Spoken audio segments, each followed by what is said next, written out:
you need police paramedics? Hey, I need you to tell me the address calmly. Madison Park!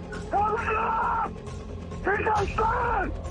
Take a breath for me. Are you with him right now? Yes. At the moment. All right, let me get you in the ambulance. I'm coming down now.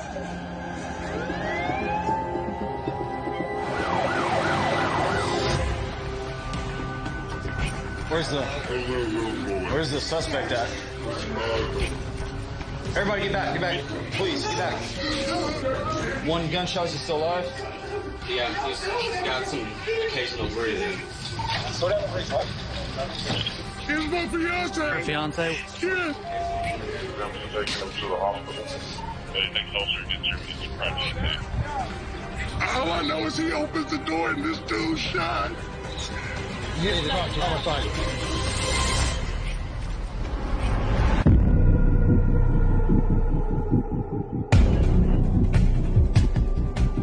For homicide detectives, their chance of solving a murder is cut in half if they don't get a lead within the first 48 hours.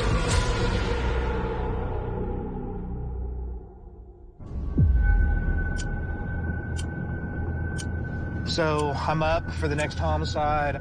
I was in court and I happened to notice on my phone that there was a lot of a flurry of activity going on where apparently our crew was heading to a shooting that happened in South Tulsa. We spent a lot of time down there. Now there is cameras in the area, so we at least know where different spots have the cameras.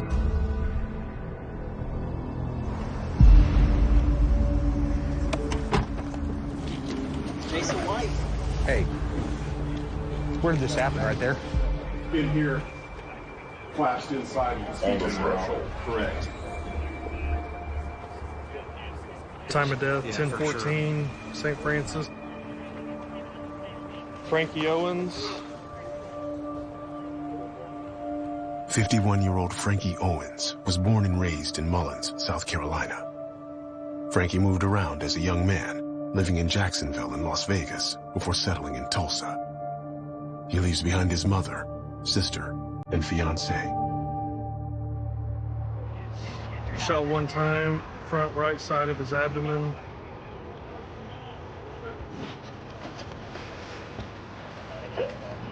The people in the double windows hears a scream, heard the shot. The lady looks out, sees the guy laying here. Suspect. They didn't see him.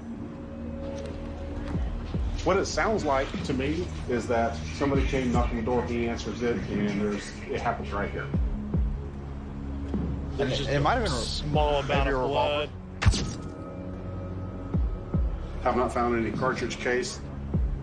I want to swab just a general area of the door where somebody may have knocked and swab the doorknob. All right, very, very good. Thank you.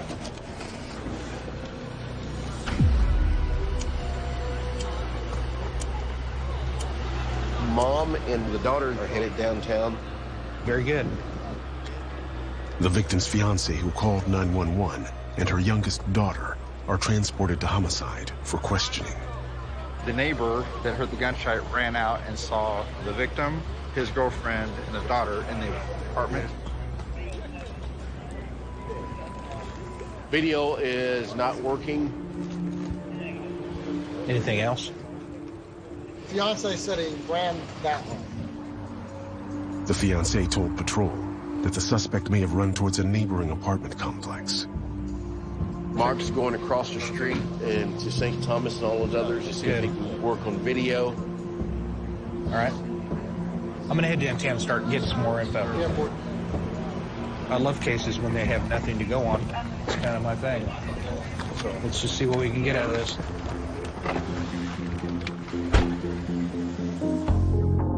Not a lot to start with. But you know what? This lady probably knows exactly who did this to this guy. You know, a lot of times when you get witnesses and stuff that are out here in some of these places, they're not going to be just pouring out information right there in front of everybody. So usually when we get them downtown, get them a little bit more of a sterile environment where you don't have a bunch of people that are listening, that they'd be willing to share more information.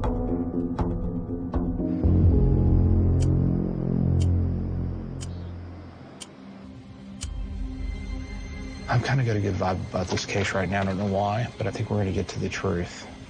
Just got that feeling. Why does that have to happen? I work every day. I do what I'm supposed to do. All right, young lady. My name's Jason White. This is John Brown over here. I was supposed to work today. And I'm sorry you're even down here at all. What do you do? I'm home health. I take care of 3 ladies. I work 12, 15-hour shifts. Me and Frankie been together 9 months. All right, well, tell me what happened. My daughter was over last night. She says her middle daughter, who is in her 20s, and her 2 young children showed up yesterday. I mean, she didn't have nowhere to go. She just came back down here from Topeka, Kansas. She's getting ready to get a place. I don't know where yet. They were staying with a friend in St. Thomas. She says they had been staying in the apartments across the street. And so I went on and let her stay. That's my baby. I ain't gonna have my baby on the street. Absolutely. I took my cousin back to Oklahoma City. She came back in late. Well, I wake up this morning. Me and my 16-year-old daughter woke up late. She was watching my grandkids last night. So my baby got perfect attendance at school. But she really didn't get no sleep last night. So I told her just to go on and go to sleep, stay home. I called the school. So anyway, this morning, Frankie said, are you getting ready to leave? She says Frankie started arguing with her middle daughter. She said, yes, I'm supposed to leave. She said, at the end of the day, this is my mama's house. She tells me when to leave. I said, if he's on the lease, he provides for this household, too, as well as I do. I said, he's taking care of your sister, he's taking care of me. So he's the man of the house. Baby, if you have to leave, leave. Go to your sister's house. Oh, what? She says she has a 3rd daughter who lives a few miles away. Was she out there this morning at all? No, she was at home with her babies and her husband. What was the drama about why he wanted her to leave? Frankie was upset, and she started jabbing back at him. And next thing I know, he called her a stupid-ass bitch and all this stuff. And I'm like, why are y'all acting like this? I just got off of work. And that's a pretty serious thing to say to somebody. Yeah, I mean, talking about you old crack D and bitch and all this stuff. I was like, Frankie, that's my child, honey. That's my child. Please don't do her like that. And she said, well, I just leave. Mom, I'm not trying to disrespect your house. Oh, she took both her kids this morning? And... Yes. How'd she leave? She drove her car. Okay, what kind of car is that? Chrysler 300 or something. That's white. Next thing I know, this knock come on the door. Like maybe 5, 10 minutes later. It's this young dude that looked like this dude I heard on the street called JP. Okay. Frank said, what's up, man? He said, what's up with you? Bitch, punk ass bitch. And then Frankie said, man, what it is? He said, man, step outside. Hey, we can handle it. Frankie said, fight like a man. You a punk because you using a gun. Fight like a man. He said, come outside, fool. Frankie said, punk bitch, I'm not coming outside. You got a gun, put the gun down. I ain't got no weapon, be a man. Frankie step 1 foot out. Next thing you know, I'm right behind him. Frankie falling back on me. And I'm like, what the crap? You shot him and the dude ran home.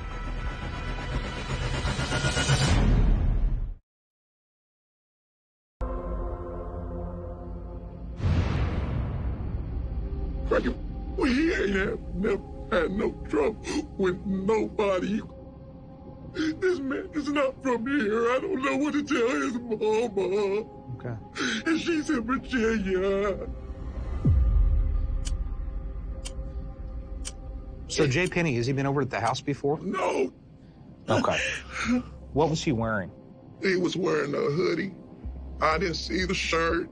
He had on some blue jeans, and he had a gun right here. I don't know the sizes of guns, but it was a big gun. Okay. So he had a gun on his side. Yeah, in his hoodie. So describe him head to toe the best that you can. He might be your height. I don't know, but he's dark-skinned, half dreads, and he's real skinny. So if we showed you some pictures, you'd be able to say this is the boy that shot Frankie. Yes. So let's go backwards real quick. So your daughter had just left. Is this somebody that knows your daughter? That maybe... I don't know. That's the thing. I don't know. He looked like he went to school with my girls. But they say they don't know him. Does she have a boyfriend currently? He's locked up in David L. I wouldn't say that she had anything to do with it because she left peacefully and stuff. I'm just saying, it doesn't sound like it was peaceful. She was pissed off, and I would have been pissed off too. Yeah. He insulted her. He disrespected her, called her names, etc., etc. I don't know. No. I don't know. I don't want nothing to happen to Frank. Hang tight for just a minute. She doesn't know he's dead. I still think Mama knows a little bit more. Jay Penny, I don't know if that's a street name or not, but Jaquan Penny just pops in my brain. Jaquan was a witness in one of my cases. He absolutely refused to help us when it went to court. We had to let 2 suspects out. But I don't know that that's the same guy. I'm wondering why in the world would he be down south? I would find it hard to believe he's involved, but you never know. But I guess you can be a tough guy with a gun.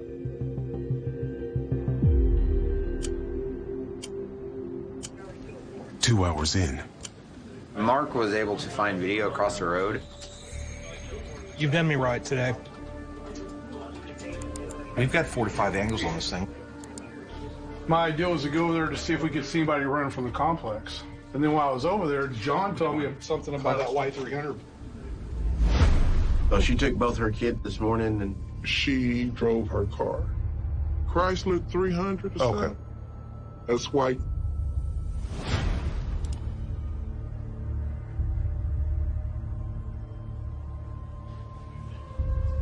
Here we go. 20 minutes before the 911 call. So there's her car.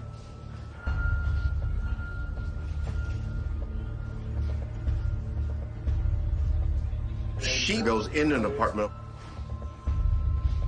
5 minutes later. And a black Honda pulls up.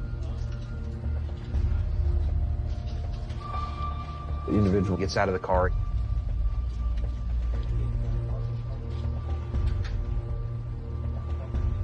He goes inside the same apartment.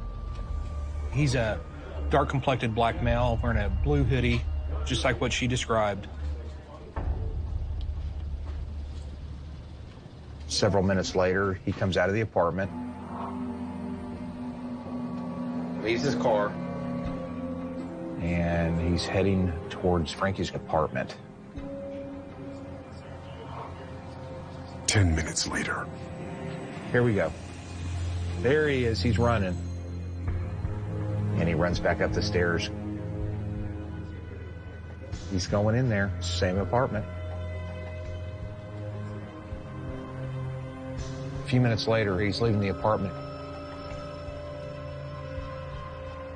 He's getting back into his black Honda.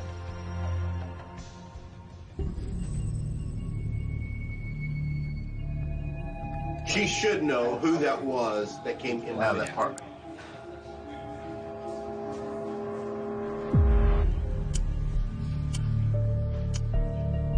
You gonna talk to your other daughter? Yeah, let's do that.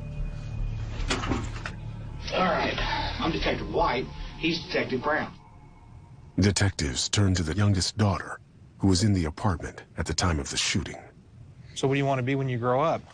Well, I want to do welding. Welding? Yeah. That's good. But I also want to be a gamer. What's a gamer? Like, like how people do YouTube? Okay. It's basically like you have a camera and then you basically playing a video game and everybody watches you and you get paid. Okay. So go ahead and tell me what happened. last night. I was with my sister's kids. And I didn't go to bed until like 12, and I woke up this morning. I asked my mom if I can stay home. She said yes. I was logging onto my computer, trying to check my missing assignments. I was on the phone with my sister at the time. Did she call you, or did you call your sister? She called me. What was that about? Yeah. She was talking about what happened. Her and Frankie were kind of arguing. And all of a sudden, I heard a knock on the door. And I heard my mom was telling Frankie to stay inside, just close the door. And so I was just staying in my room.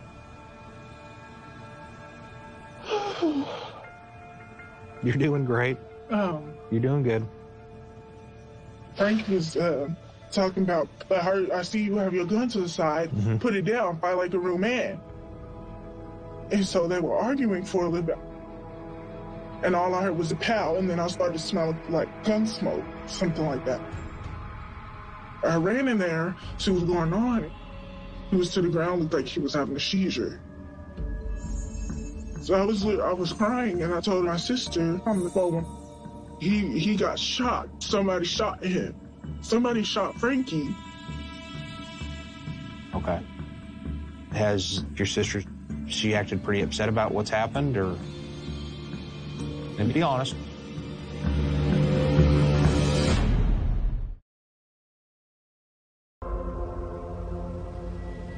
I mean, he called her a lot of bad names, so it wouldn't be unusual for somebody not to be that upset about it. So be honest and tell me. Yeah, she's a little bit upset.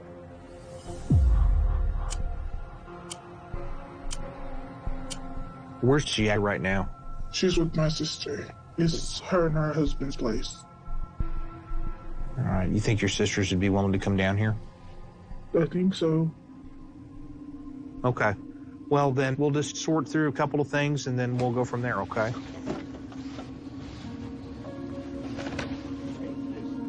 I think that this 16-year-old girl is a really sweet girl that seems like she's trying to do whatever's the right thing to do. She's taking care of her nieces and nephews, just being the good kid that she is, and somebody getting shot in the living room. It's just ridiculous that this little girl's got to deal with this. Yeah, I think these domestic incidents are horrific. I think a lot of them end up taking that on with them as baggage in their future life. Specifically with this situation where somebody's died, she should be playing video games and working towards her future.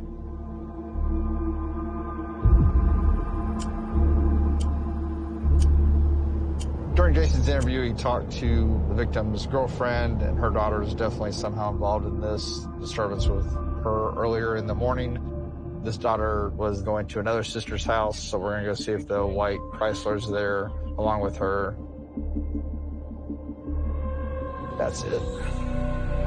Hey, Mark. I think we got the Chrysler 300 for sure. The suspect vehicle doesn't appear to be here. So let's knock on the door.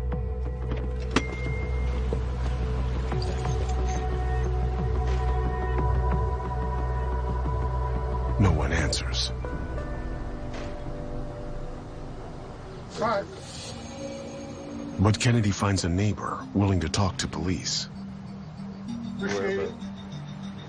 She said that she heard show up and she had to talk to her. Bunch of commotion going on. She says around 10 o'clock, and she said they all left. The neighbor says the two sisters left with one of the kids in a red car. That could be that sister's red car? Sister's car. It probably is.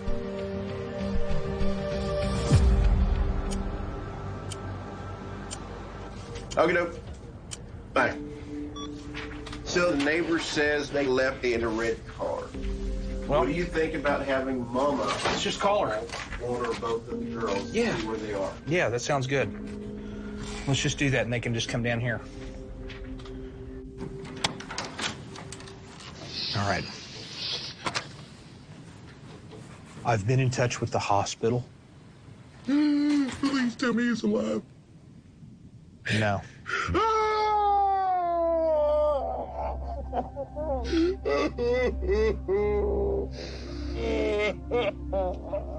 You're going to be strong for your mother, okay?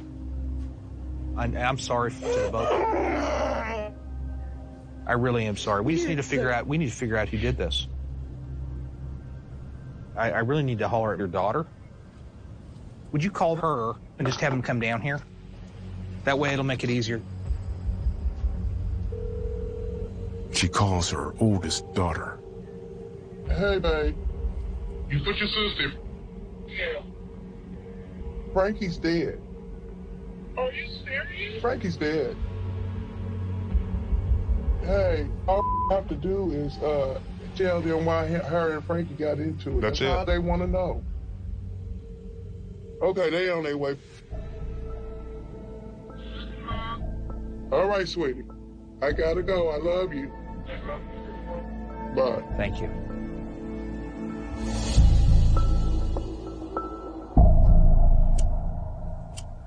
One hour later. I need to have all of the story. I need to hear about what this little situation was, where she went from there. Then, did anybody show up while you were over there? And I would just assume treat her as a witness and until she decides that she doesn't want to go that route. Hello, young lady. Hi. Thanks for coming down here for starters.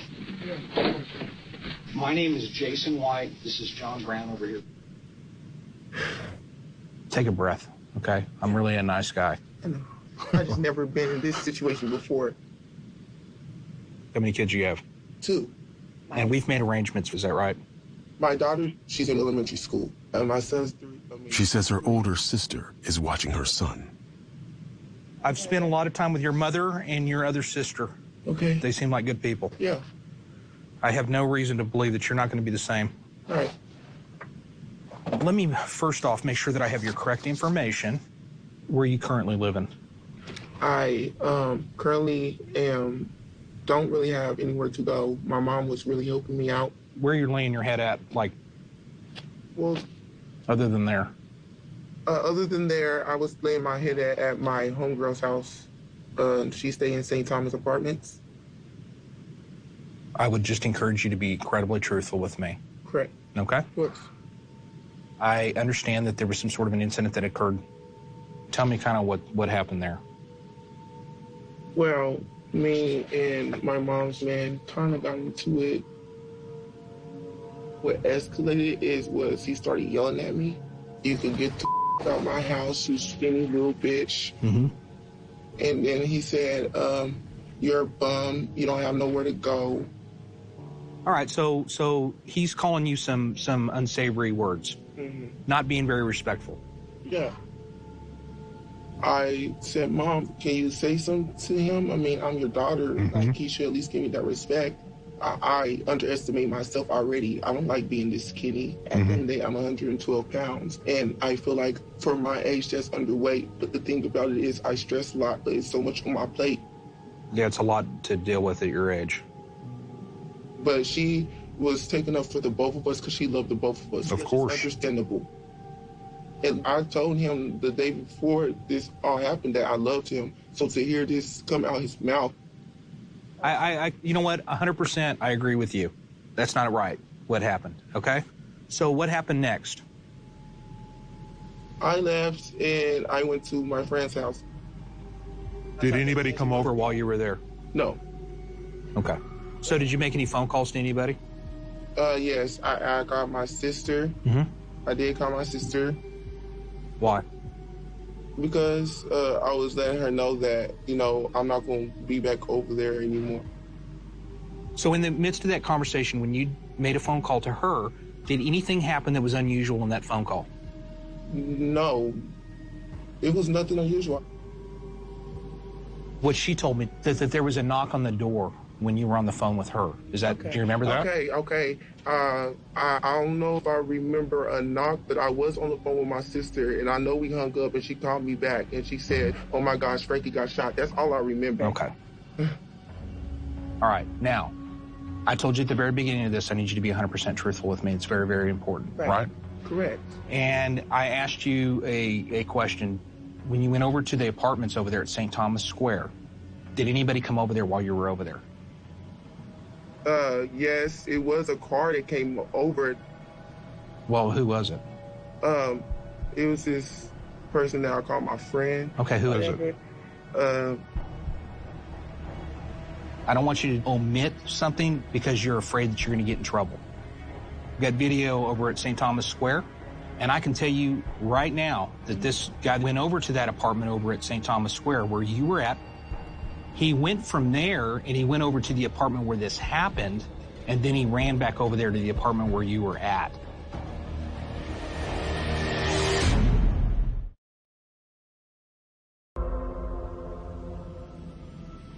Who is he?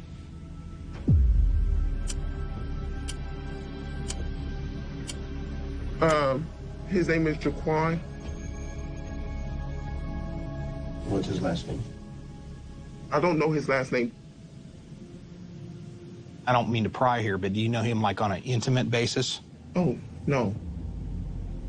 Did you call him? Well, I already seen him out there or whatever. She claims she saw Jaquan after her confrontation with Frankie and asked him to meet her at her friend's across the street. He comes over to the apartment. Did you tell him anything about any kind of... I talked to him about, I was crying talking to him. And I just told him that, exactly what I told you, that he, he was cussing me out saying I'm a skinny ass little bitch. And then all he did was tell me he'll be right back. When he came back, he told me that Frankie had pulled the knife out on him 3 times and he shot. And I was like, why would you do that? I said, you have to go. He left. I didn't tell him to go over there. Did he leave the gun? No, he didn't leave the gun. He did not leave the gun at all. Okay, did you see the gun? I did not see the gun. Has he tried to call you since? After that, once or twice, and I was just basically telling him he don't need to call my phone anymore because at the end of the day, you took it to a whole nother level. And he was like, so you gonna snitch on me if something happened? I got scared. What did you say? He says, you gonna snitch on me if something happened? I said no. Well, I'll give you credit anyway, because we could have sat in here for 2 hours and just completely wasted our time, but you didn't do that. So I do appreciate that. Of course. Where did he go? He told me he was going back north. He went back north to his destination. You got any issues with us going through your phone? No, I don't. You can go through the phone. Did you delete anything on this phone? You're going to find the deleted call logs. I deleted the number because he tried to call me. Is Jaquan going to tell me the same story you just told me? He should, because that's the truth. Is he going to tell me you sent him over there to that apartment to kick his ass or something? No. Am I going to jail? I'll tell you what, right now, are you wearing any handcuffs? No. If I find out you're not telling me everything, we're going to have a real problem, okay? Mm-hmm. I know that this isn't something that you probably intended to happen, but it did. I'm going to have faith that you're telling me the truth, and you're going to walk out of here today. Give me a quick minute, all right? Mama, hey, you okay? What? You not in trouble on nothing? What you crying for? No, it's just, I love you guys. That's what you say. What? I did it. Huh? I did you do? Yeah. Is it one did it? Listen, he wasn't supposed to go against you. He was just supposed to go out there to meet me at St. Thomas. And I started crying, telling him, and he said he didn't say it in a harmful way or whatever. I'll be right back, like he was mad or whatever. I just told him or whatever, and he was like, okay, sis, you're gonna be okay. I'll be right back. And that's when he went over there. But I didn't know that he was going over there to do that, Mom. I just said, hey, I'm not mad at you. You had nothing to do with it.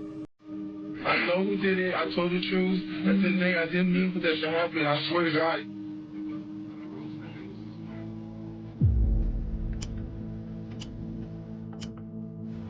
What do you think? I believe her. I think most of it. I don't think she knew that he was going to kill him.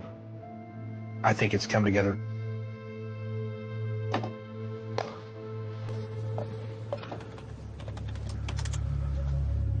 And here he is, Jaquan Penny. 26-year-old Jaquan Penny has no previous convictions. This is going to be the guy from my past. It'd be a kind of a little old reunion for him and I.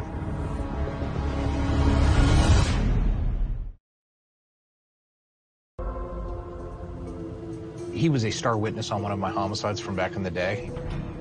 We spent several hours together, and he knows how to lie.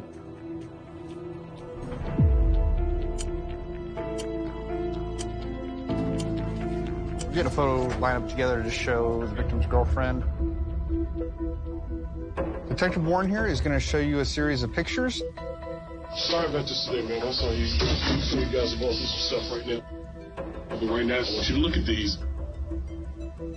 There's going to be 6 calls here.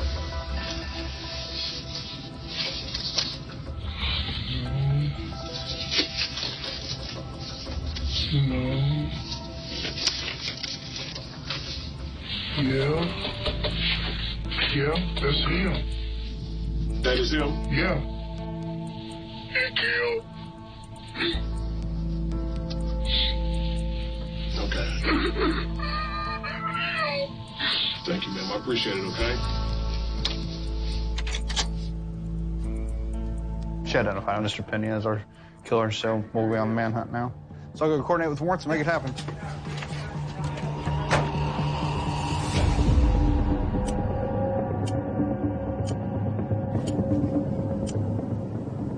We've got a known address for Jaquan Penny, so we were looking to see if the black car that was on video this morning is at the house.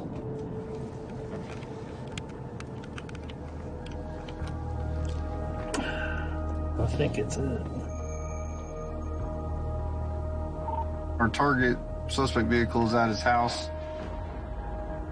We got probable cause to arrest Mr. Penny in reference to this homicide. Figure out how we want to tactically approach this house and eventually go make contact. 1 hour later. We have the search warrant signed for the residence. That gives us the legal ability to be able to go ahead and hit the house. Hopefully they just call him up on the phone and said, hey, dude, come outside, and then it's that. Eric, I put his number on the group. Yeah, we've tried it several times, but he's rolling the call. This has turned into somewhat of a standoff. We've contained it. They're going to start making announcements for the persons of the residents to exit. Any officer beside the residence, the Tulsa Police Department. We're searching for the house. You come out now. We have the father under Jaquan's dad. I quote, he's a grown man. I don't know where he is. That's his car he drives. That he's probably in there based on the vehicle being there. We'll be out here until we can conclude that he is or is not in the house.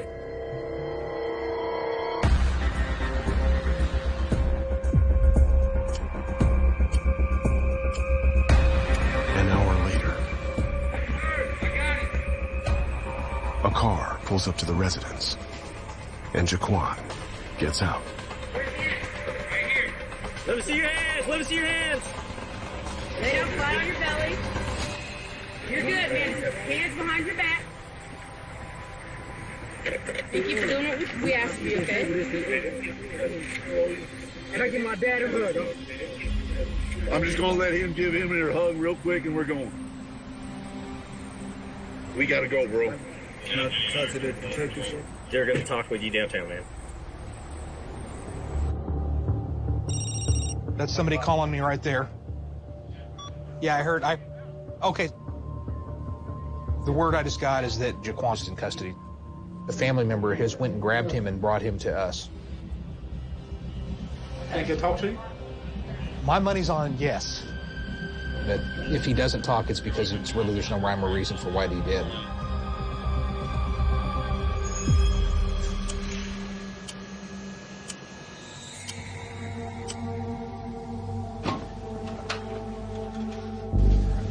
You remember me. I'm Detective White. Detective Brown over here. I think it was 5 years ago, roughly, something like that. Something like that. Well, Jaquan, I liked you a long time ago. You're a lot taller than you. You've grown up. What's your highest level of education? You're smarter than most college students. I would agree. I was impressed with you the last time.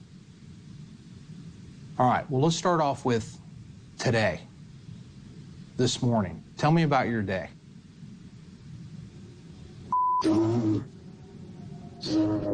Checked on last night. Her car ran out of gas. She had told me that because her mother's boyfriend was being belligerent towards her. Okay. She left clothes over there. She had told me that he wasn't there. He left. When I asked her, was he at the house? She had said no. So I was going up there to go get their clothes. He opened the door. We rushed outside with a knife.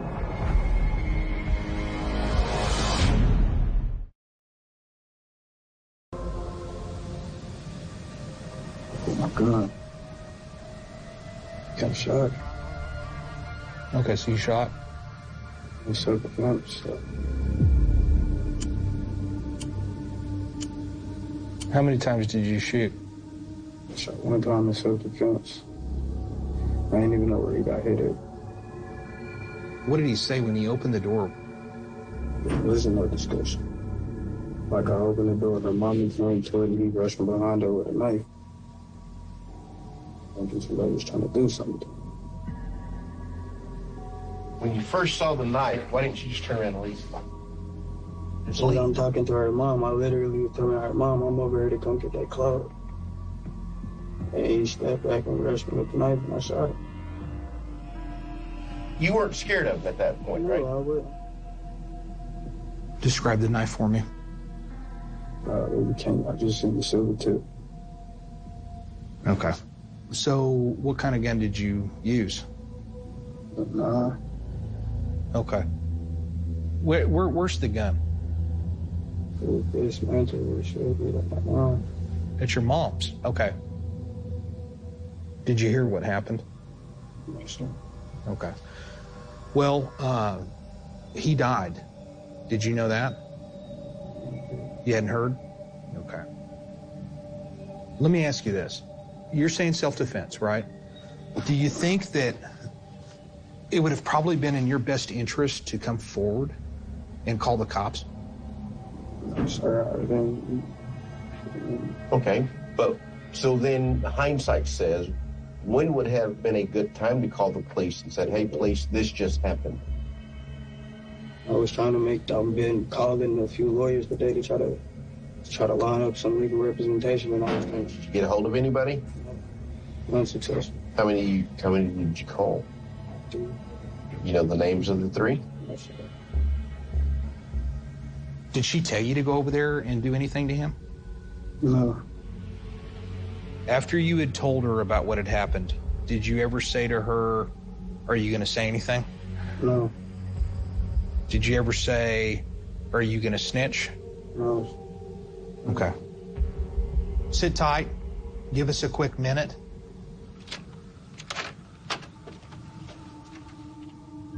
It was pretty much what I had expected from him. He's laying out some sort of a self-defense claim. I really don't think that there's going to be a lot of credence to that. His information, it just doesn't make sense because we didn't find a knife at the scene. Let's say devil's advocate that he had a knife. Why didn't you just leave? When you do something like this, people have a legitimate self-defense claim, they're knocking down walls to get to us, to tell us what's up. And he did really the opposite of that. I feel very comfortable with the fact that we charged him.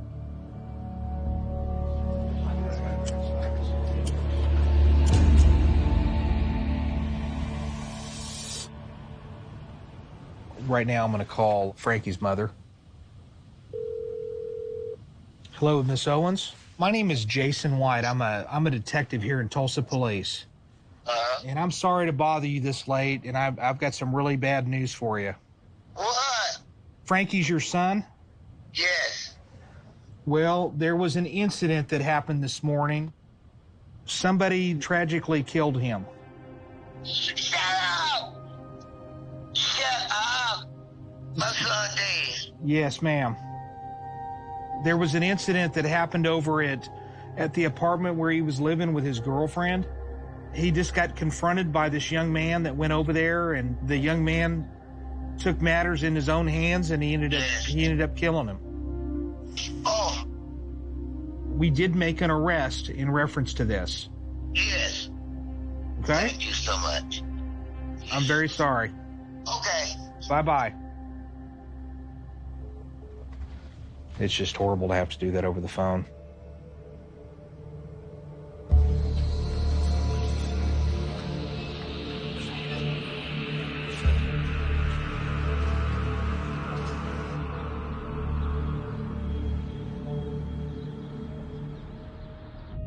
In this particular case, he attempted to try to plead that it was a self-defense situation.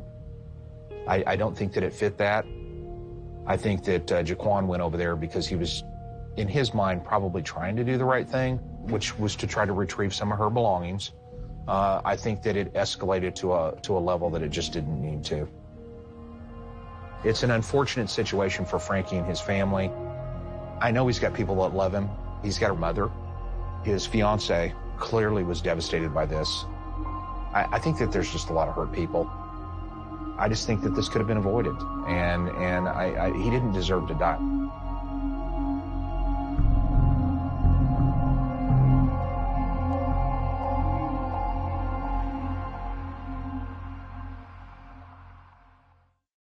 Investigation. A new development occurred. A patrol. Sergeant attempted to initiate a traffic stop on a Toyota RAV for traveling down a nearby avenue. The vehicle was operating erratically and a passenger in the back appeared to have a jacket pulled over his head. When the sergeant activated his emergency lights, the Toyota pulled over and 2 male passengers leaped out, fleeing into the night. Officers secured the driver, discovering extensive bloodstains inside the cabin. The man with the jacket over his head was taken to the hospital. He informed officers that he had been kidnapped and assaulted by the 2 fleeing men. Detective Sanders went to the hospital to interview the victim. The man explained that the 2 individuals who abducted him were close friends of Cy. Nelson. They accused me of setting Cy up to be killed. The man explained, his face bruised. On the night of the shooting, Cy came to my apartment near Rolling Fork Road and told me he was planning to rob someone, to set up a lick. Who was he planning to rob? Sanders asked. The man provided the name of a local drug dealer known to operate in the neighborhood. Cy left my place on foot, the man continued. This morning, Cy's friends came to my apartment, put a gun to me, forced me into the car, and made me call the guy Cy was going to rob. When I called him, the guy hung up on me. Then they started beating me. Sanders returned to headquarters and ran the name of the alleged robbery target provided by the kidnapping victim. Detective Holly checked the state vehicle registry. He has a white 2010 Infiniti G37 registered to his name. Sanders stared at the screen. That matches our suspect vehicle. Cy went to rob him, got into his white Infiniti, and a shooting occurred inside the car. Detectives spent the next 3 hours searching known addresses associated with the target, but neither he nor the white Infiniti could be located.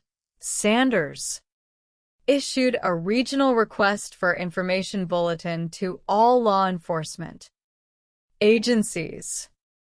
Chapter 5. The Mechanics of Survival. The following morning, telecommunication records for Cy's phone arrived via search warrant. Detective Sanders analyzed the data. Cy's phone puts him at Rolling Fork Road at the exact time of the shooting, for 20 minutes leading up to 1:10 in the morning. Cy was text messaging back and forth with the owner of the Infinity. He was giving him directions on where to pick him up, Reams observed. And look at this. After 1:11 in the morning, there are no more messages from Cy. But the Infinity owner sent one final text to Cy asking, "Where are you at, bro?" He was trying to create an alibi, Sanders noted. Sanders contacted the bail bondsman who had previously bonded out the Infinity owner on a prior narcotics charge. The bondsman provided the residential address of the suspect's girlfriend. Shortly thereafter, Detective Sanders located the girlfriend outside her residence and asked her to come to North Charleston City Hall for an interview. In the interview room, Sanders maintained a gentle, conversational tone. "I want to thank you for coming out. We are investigating a homicide. Tell me a little bit about your boyfriend. What kind of car does he drive?" "A white Infinity," she answered softly. "Where was he Sunday morning around 1 or 2 in the morning?" Sanders asked. "He came over to my place," Schur called. "Early in the morning." "Did he seem nervous?" "No, he seemed normal," she claimed. "Does he carry a gun?" "I do not know," she murmured. Sanders leaned forward. "I personally believe he may have been targeted in a robbery that went wrong. Can you call him on your phone right now?" She dialed her boyfriend's number and placed it on speakerphone. "Hello," the suspect answered. "What is going on, man?" Sanders spoke into the phone. "My name is Detective Sanders with North Charleston Police. We have an investigation going on right now, and your name came up. I need to speak to you at City Hall. What time could you be here?" "All right, give me about an hour," the suspect agreed. 20 minutes later, before the suspect could arrive voluntarily, an automated license plate recognition camera tagged the white Infinity traveling along a nearby highway. Patrol units converged, initiating a high-risk traffic stop. Officers drew their weapons. "Step out of the vehicle. Put your hands up." The suspect was handcuffed and detained. His white Infinity was seized and towed to the department's secure forensic warehouse. When Sanders entered the holding cell, the suspect was visibly agitated. "Bro, I literally just got off the phone with you 20 minutes ago and told you I was coming in. I put out a flyer on your car yesterday," Sanders explained calmly. "Patrol pulled you over before I could cancel it. That is on me, and I apologize. I am going to take these handcuffs off you right now." Sanders removed the cuffs and sat down. "Before we talk, let us go through this advisement of rights form." The suspect read the document carefully. "I knew this was going to happen. I want a lawyer. I do not feel comfortable making a statement right now." Respecting his invocation of rights, Sanders ceased questioning and stepped out to confer with Reams and the prosecutor. "We have communications between the victim and suspect," Sanders summarized. "We No Psy intended to rob him. We have the white Infinity leaving the scene. But we do not have physical evidence inside the car yet. Investigators secured a search warrant for the white Infiniti G37. At the forensic warehouse, detectives inspected the vehicle. Detective Reams noticed a small hole in the interior panel of the driver's side door. That looks like the bullet defect. Detectives applied blue star reagent to the front passenger seat. Under ultraviolet light, the entire seat cushion glowed brightly, revealing heavy blood saturation that had been scrubbed with chemical cleaners. Reams cut open the leather upholstery, exposing deep blood soaking into the internal foam cushion. He scrubbed the surface, but the blood soaked completely through, Reams noted. He actively concealed physical evidence.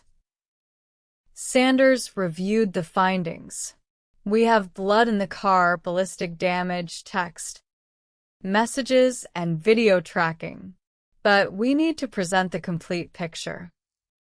Sanders re-entered the room with the formal arrest affidavit for murder, reading it aloud to the suspect. Hearing the murder charge, the suspect panicked. I do not even own a firearm.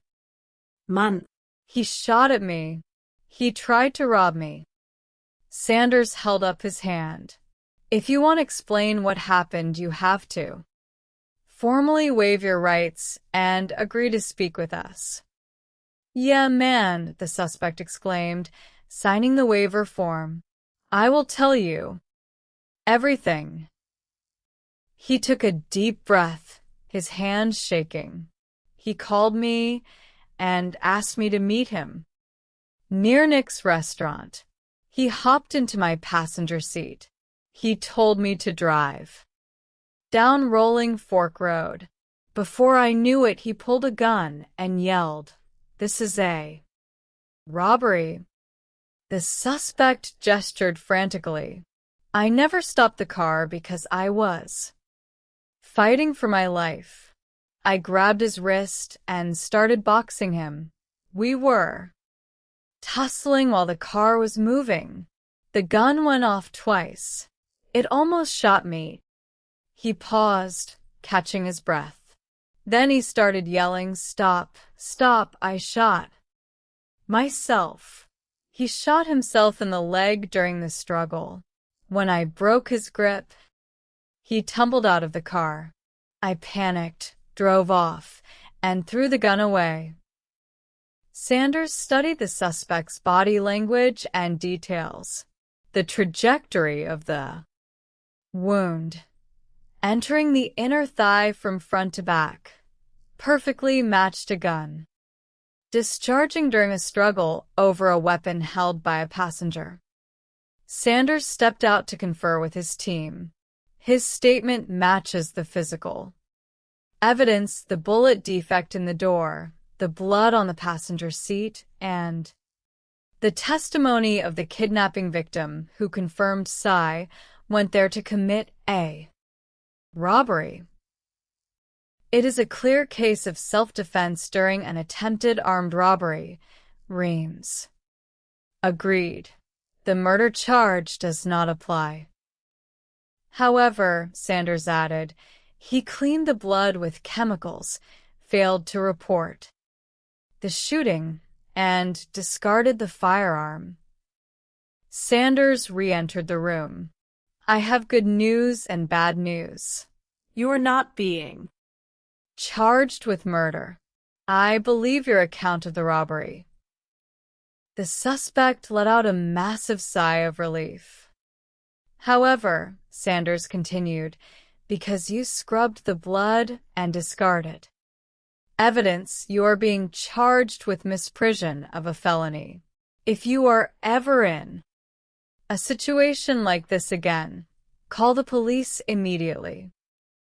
With 4 hours remaining in the 48-hour window, Detective Sanders closed the investigation, having successfully uncovered the truth behind the chaotic events on Rolling Fork Road. Act 3. A Trap in North Lake. Chapter 6. The Picnic Table at Midnight. The township of North Lake in Gwinnett County, Georgia, was known for its quiet residential streets, thick pine woods, and serene suburban parks. That peace was shattered late one evening when repeated gunshots echoed across the athletic fields of the local community park. Emergency dispatch received a frantic 911 call at 12:30 in the morning from a caller residing near the park perimeter. Patrol units and canine handlers arrived within minutes. A police tracking dog picked up a strong scent trail leading from the park's central picnic area, through a break in a wooden fence, across a dirt path, and directly to the rear gate of a residential property on Norris Lane. The dog alerted at the back fence, but past that point, the trail vanished into asphalt. Officers knocked on the front door of the Norris Lane residence, but the interior lights were abruptly switched off, and no one answered. Lacking probable cause for forced entry, officers established a perimeter. Meanwhile, investigators reached the primary scene near the park's concrete picnic tables. Two young men lay unresponsive on the grass. Responding, paramedics pronounced both dead at the scene. Lead homicide Detective Pearson arrived alongside Detective Arina and Investigator Stevens. The victims were formally identified. 19-year-old Aiden Reynolds was an aspiring musician and delivery driver from Cartersville, Georgia, known for his charismatic personality. Seated near him was his best friend, 17-year-old John Pendrick, an oil technician from Powder Springs, Georgia, who loved skateboarding and camping. Detective Pearson examined the scene under floodlights. John was shot in the arm, chest, back, and torso. It looks like he fell against the table when the shooting started. Moving over to Aiden, Pearson noted, Aiden was shot once in the chest, once under the arm, and 3 times in the back.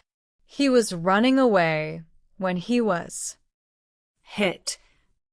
Crime scene investigators recovered 13 9mm shell casings, clustered tightly around the concrete bench. All 13 casings are tightly grouped, Pearson observed. That suggests a single shooter emptying a high-capacity magazine. Beside John's body lay a cracked smartphone and a black plastic toy replica firearm tucked into his waistband. Aiden's smartphone was located inches from his hand. In the back of a patrol cruiser sat 17-year-old Kayla, John's girlfriend, who had placed the 911 call. Detective Pearson opened the door to speak with her. Kayla, I am Detective Pearson. I am very sorry for your loss, Pearson began. Gently. Can you tell me what brought you all out here tonight? Kayla wiped away tears. Dude wanted $400 worth of treat. Of marijuana. Aiden got a message on Instagram from a guy wanting to buy. The guy specified meeting here at the park. Did you see the shooting? Pearson asked. No, she sobbed. I was asleep in the car. The gunshots woke me up. When I looked up, I saw 2 figures dressed in all black running into the woods. Do you know the buyer's name or handle? No. Aiden was the one texting him on Instagram, she replied. Pearson noted the location. To name this specific park at midnight, you have to know the area. The suspects likely live nearby. Investigators canvassed surrounding homes and located a property with the exterior. Security camera pointed toward the park parking lot. However, the homeowner lacked internet connectivity to export the file immediately. Detectives arranged to retrieve the digital recording once connectivity was restored. Back at police headquarters, forensics technicians attempted to extract data from the victims' phones. John's phone yielded partial data, but Aiden's device suffered severe port damage, preventing an immediate dump. Analyzing John's text messages, Pearson discovered a message sent from Aiden to John at 11:30 the previous evening. What if I was thinking about robbing him? An hour before the shooting, Aiden suggested robbing the buyer, Pearson noted. To Stevens, this may have been an attempted robbery that turned fatal, or a planned trap. Pearson returned to Norris Lane to interview residents near where the canine had alerted. He approached a residence where a young woman stood on the porch. Did you know Aiden or John? Pearson asked. I knew Aiden, she admitted. A couple of months ago, Aiden ripped off a girl for $90 during a weed deal. People were mad at him. Was it you? Pearson asked directly. No, she insisted. I would tell you if it was me. But Aiden was running around, taking money from people. 4 days later, internet access was restored at the neighbor's home, and Pearson retrieved the security footage. The video captured Aiden's vehicle arriving at 12:04 in the morning. At 12:13, headlights flashed across the lot. At 12:25 in the morning, a tall figure dressed in dark clothing stepped out from the tree line, approaching the picnic table where Aiden and John sat. Minutes later, muzzle flashes illuminated the dark, and the figure fled toward Norris Lane. Chapter 7. The Shadow of the Gang. 13 days after the double homicide, computer forensic experts successfully repaired Aiden's phone and extracted his full Instagram chat history. Pearson scrutinized the messages. The account communicating with Aiden was named Popshots_J. At 11:48 in the evening, Popshots_J agreed to purchase 56 grams of marijuana for $400, specifying the park as the meeting location. At 12:25 in the morning, Popshots_J sent a single word. Here. The timestamp on the message matches the exact second the figure appears on the video camera, Pearson declared. Popshots_J is our shooter. A photo stored within Aiden's phone showed a screenshot of Popshots_J's profile, revealing the face of a young male. However, the account had been deleted immediately after the murder. Pearson returned to Norris Lane, showing the screenshot to the young woman he had interviewed earlier. Upon seeing the photograph, her mouth dropped open. That is EJ, she gasped. Who is EJ? Pearson pressed. I do not know his real name, she said nervously. My friend knows him. He goes to Give West, the alternative high school. She offered to direct detectives to a house where EJ frequently stayed. Pearson got into his vehicle, following her directions down Norris Lane.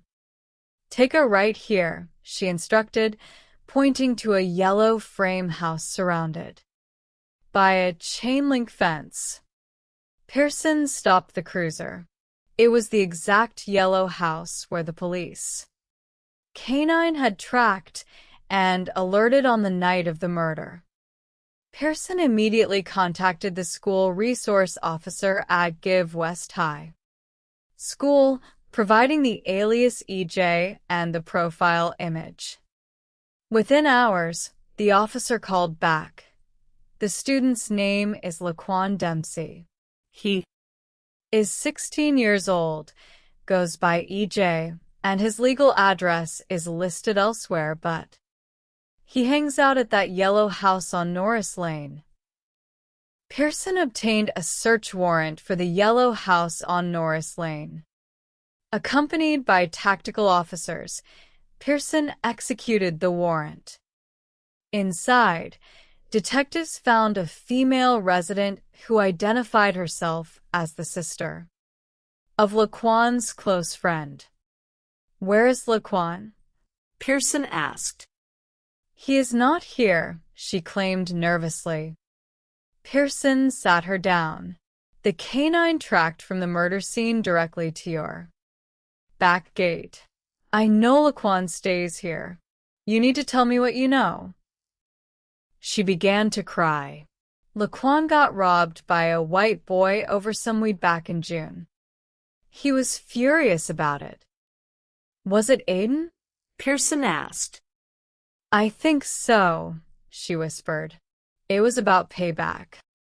2 days later, 16-year-old Laquan Dempsey arrived at homicide headquarters, accompanied by his grandmother. Sitting in the interview room, Laquan appeared nervous, wringing his hands.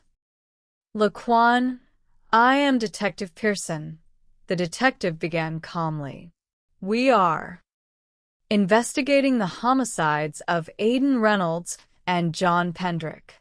We extracted Aiden's phone data, and we have the full Instagram conversation between your account, popshots_EJ, and Aiden leading directly up to the shooting." Laquan shook his head rapidly. "That was not me.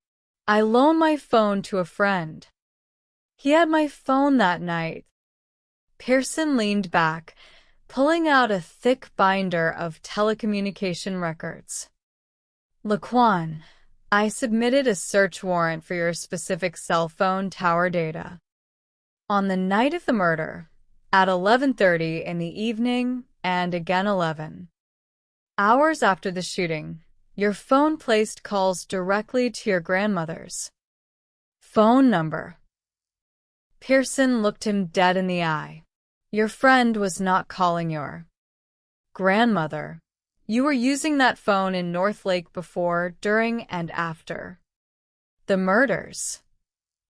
Laquan stared at the call logs, his posture collapsing. Tears welled in his eyes. "I was scared," Laquan sobbed, breaking down. "I was under pressure from the older guys in the gang. They call it bump home. Testing if you are tough enough." He confessed that Aiden had robbed him months earlier, degrading him in front of his peers.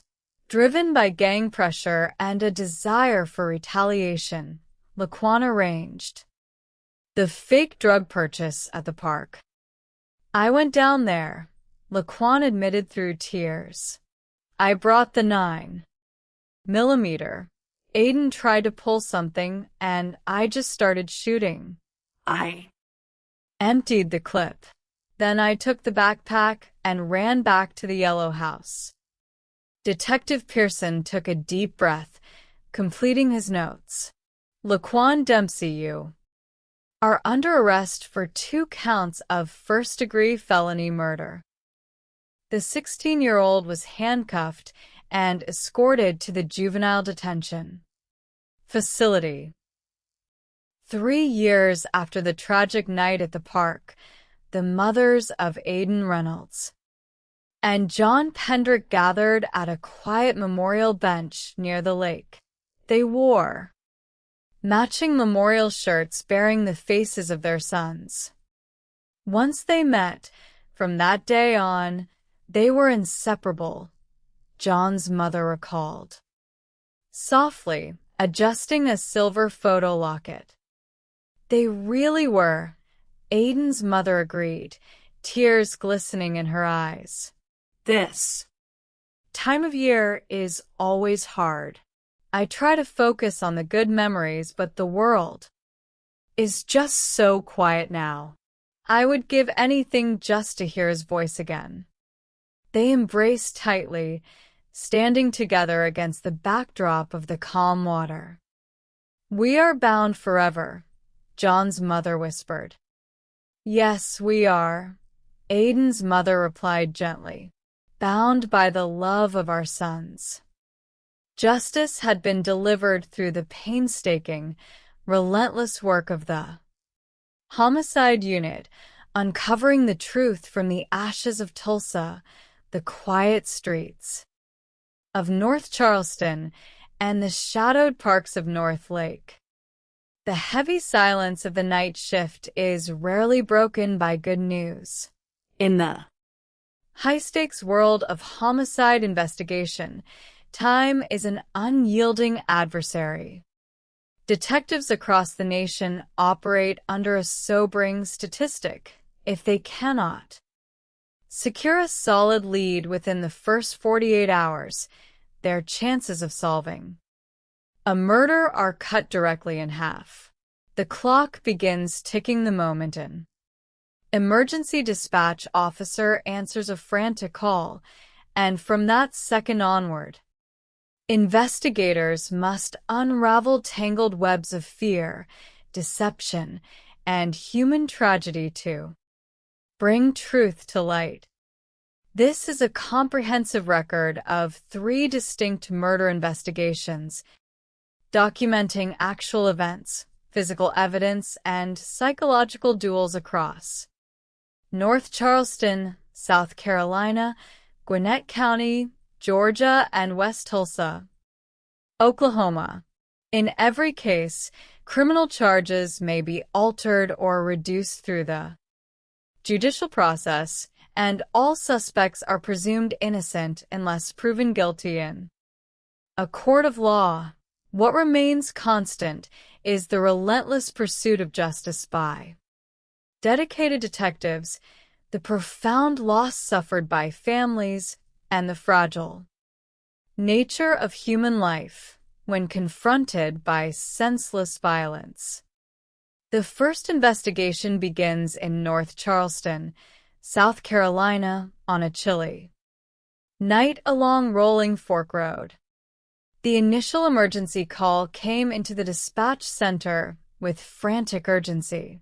A resident living at 6 Rolling Fork Road reported that an unknown person was outside, banging violently on doors and windows, screaming for help. Dispatch relayed the alert to units in the area. 342 dispatch, emergency in progress. Shortly thereafter, patrol officers arrived at the residential complex and encountered a horrific scene. A man was down under a first-floor stairwell, bleeding profusely from what appeared to be a gunshot wound to his upper thigh. Units on scene reported a fading pulse, heavy arterial bleeding, and a trail of blood leading away from the body. Emergency medical services was called, but the victim succumbed to his injuries before he could be transported to a trauma center. The call was made to the North Charleston Police Department Homicide Division. Detective Samuel was sleeping when his phone rang. Having stepped into the role Of lead homicide detective only the previous year, this case would be one of his first major homicides taking center stage. Joining him on the scene were experienced investigators, including Detective Reams and Detective Hawley. When the investigative team arrived at the complex on Rolling Fork Road, they found the deceased victim lying tucked beneath the concrete stairwell of the first floor. Initial observations revealed no immediate identification on his person. The victim possessed several distinct tattoos that suggested potential gang affiliations, meaning fingerprinting would be essential for positive identification. Crime scene technicians noted a single gunshot entry wound on the inner aspect of his upper left thigh. The sheer volume of blood at the scene strongly indicated that the bullet had severed the femoral artery, leading to rapid hemorrhagic shock. A thick trail of blood painted a gruesome path backward from the stairwell, leading past a row of large commercial dumpsters and extending along a metal guardrail. Nearby, crime scene technicians made a critical discovery: a 9mm firearm magazine lying in the grass. However, there was no gun to be found. Detectives thoroughly searched the surrounding leaf litter, even considering the deployment of a metal detector to ensure no weapon had been hidden in the foliage. Adding to the mystery was the fact that no residents in the immediate area reported hearing gunshots. Investigators began hypothesizing that the shooting had occurred inside a vehicle parked in the lot. If the victim had been shot while seated inside a car, the vehicle frame would muffle the sound of gunfire. He could have stumbled out of the car, bleeding heavily, while the shooter sped away. Along the blood trail, officers recovered a locked cellular phone. Given its placement directly within the pool of blood, detectives strongly suspected it belonged to the victim. Detective Samuel immediately made arrangements to obtain a search warrant for the device, calling in specialized digital forensic officers to dump the phone's contents as soon as possible. In a case with no named suspects and no immediate eyewitnesses to the shooting itself, the phone represented a vital lifeline to the victim's final moments. While crime scene techs documented the physical evidence, detectives began canvassing the neighborhood. They spoke with the couple who had placed the initial 911 call. The man explained that he worked at a local Publix grocery store and had been asleep in preparation for an 8 o'clock morning shift when his partner woke him, panicked by someone pounding on their door. They confirmed they had heard no gunfire. The couple provided detectives with doorbell camera footage recorded on the woman's phone. The video showed a clear image of the victim at 1:16 in the morning, stumbling up to their porch, clearly wounded and seeking help, but with no pursuer in sight. The timestamp on the camera was verified as accurate, offering detectives a precise timeline. Detectives noted several external security cameras mounted on the apartment buildings and nearby light poles. A city-managed Verkada camera system pointed directly at the single entrance and exit of the complex. Because the complex had only one way in and one way out, any vehicle involved in the shooting had to pass directly through that camera's field of view. Back at the department, the coroner successfully identified the victim using fingerprint database matches. The deceased was 21-year-old Aurelius Siren Nelson Jr., known affectionately to his family and friends as C. A. Native of James Island, South Carolina, C was a young father who left behind a young son. With an identity established, Detective Reams took to the video monitoring room to analyze the Verkada City camera footage.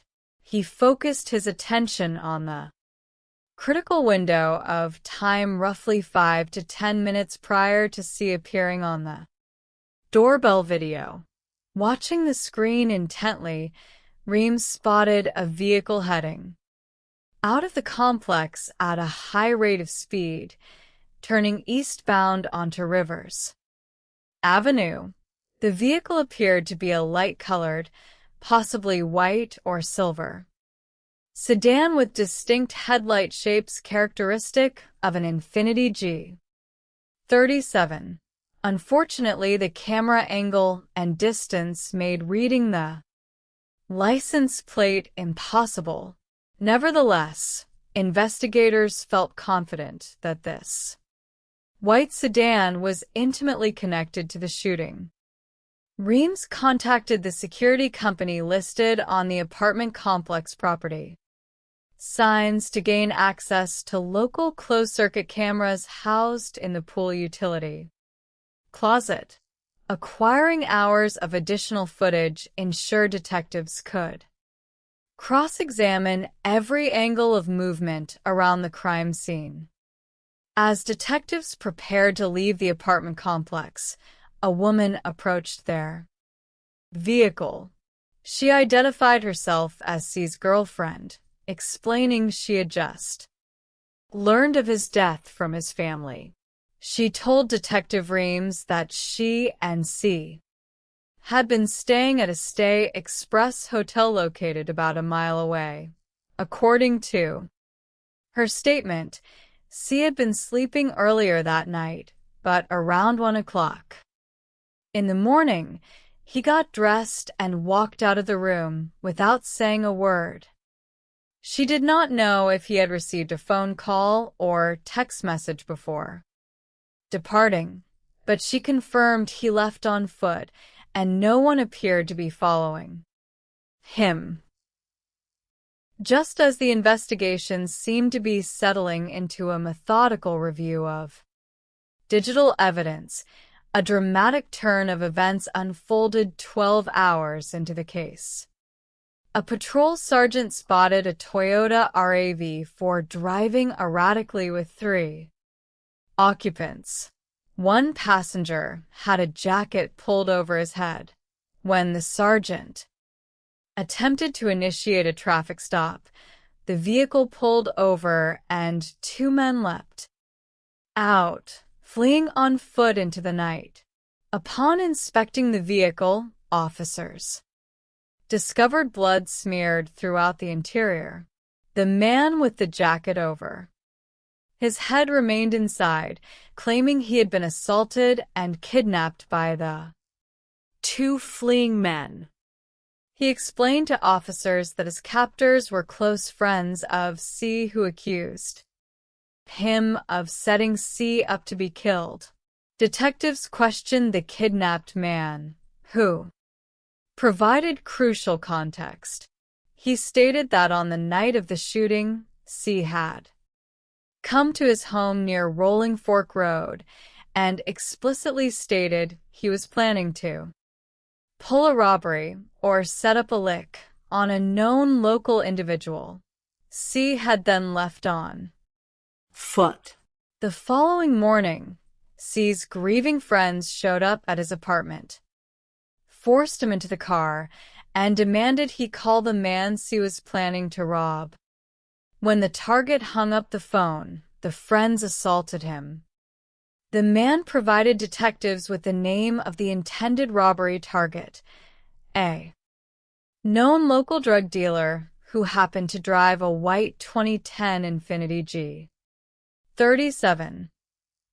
The puzzle pieces began aligning with remarkable speed. Detective Holly immediately ran checks on the suspect's history and confirmed he owned a white Infiniti G37. Detectives fanned out across several past addresses associated with the suspect, searching residential streets and parking lots for any sign of the white sedan. After 3 hours of searching without locating the vehicle, an all-points bulletin was broadcast to patrol units. Simultaneously, digital forensics completed the extraction of C's locked phone. Call logs and text messages revealed an extensive conversation between C and the driver of the Infiniti during the 20 to 30 minutes leading up to the shooting, coordinating a meeting location. The communication abruptly ceased right around the time of the incident. The driver of the Infiniti had recently been released on a $40,000 bond for drug charges through a local bail bonds company. Detective Reams called the bonding company, which provided the current residential address of the suspect's girlfriend. Detective Samuel and Detective Reams made contact with the suspect's girlfriend. Maintaining a calm and non-confrontational posture, Samuel explained that they were investigating an incident and simply wanted to speak with her boyfriend. The girlfriend admitted she spoke with him every day and confirmed he had come to her residence early Sunday morning around 1 or 2 o'clock. She noted he stayed briefly and did not seem unusually nervous. With Detective Samuel's encouragement, the girlfriend called the suspect on speakerphone. Samuel introduced himself over the line. Detective Sanders with the North Charleston Police Department. We have an ongoing investigation and your name came up. I need to speak to you honestly. Can you meet me at City Hall? The suspect agreed to come in. However, just 20 minutes later, an automated license plate reader picked up the white Infiniti traveling through the city. Patrol units immediately converged on the vehicle, executed a felony traffic stop, detaining the suspect, and towing the Infiniti directly to the police secure forensic warehouse. When Detective Samuel met the suspect in the interview room, he addressed the tense situation directly. Samuel removed the suspect's handcuffs, apologized for the aggressive street stop, and explained that the automated alert had triggered. Before he could cancel it, Samuel sought to establish rapport, presenting a constitutional rights advisement form for the suspect to read. The suspect, however, grew immediately defensive. I knew this was going to happen, he stated. I want a lawyer. I do not feel comfortable making a statement right now. Detectives respected his invocation of counsel and paused the interview. Samuel and the team conferred outside to evaluate their legal standing. They had text messages establishing a meeting, digital video showing the white Infiniti at the scene and a deceased victim. However, without knowing what occurred inside the vehicle, charging murder required concrete physical proof of a crime committed by the driver. Detectives focused their efforts on searching the impounded Infiniti under a search warrant. Crime scene technicians inspected the exterior and interior. They noted a small hole in the driver's side door panel. When technicians sprayed Blue Star, a chemical reagent that glows under ultraviolet light in the Presence of latent blood. The interior of the driver's seat illuminated brightly. The scent of blood was evident. The driver's seat had been thoroughly wiped down on the surface, but blood from an arterial bleed had soaked deep into the inner. Foam cushion. Technicians cut into the fabric of the seat, extracting heavily blood-soaked foam samples for DNA testing. The physical evidence clearly demonstrated that an arterial shooting had occurred inside the driver's compartment and that someone had spent considerable effort attempting to clean the blood and conceal the crime. Armed with the forensic findings of evidence destruction, Detective Samuel returned to the interview room to serve the arrest warrant. He read the affidavit aloud, giving the suspect a clear picture of the overwhelming physical evidence collected from his car. Faced with the reality of the forensic discoveries, the suspect experienced a sudden change of heart. He spontaneously blurted out that he had been attacked and agreed to waive his rights and speak without an attorney present, signing the advisement form. "Take me from start to finish," Samuel instructed. The suspect recounted his version of events. He explained that C had contacted him to purchase drugs, asking to meet near a local restaurant before requesting a ride toward Rolling Fork Road. While driving down the road, C suddenly produced a handgun and announced a robbery. "I never actually stopped the car because I was trying to fight for my life," the suspect explained.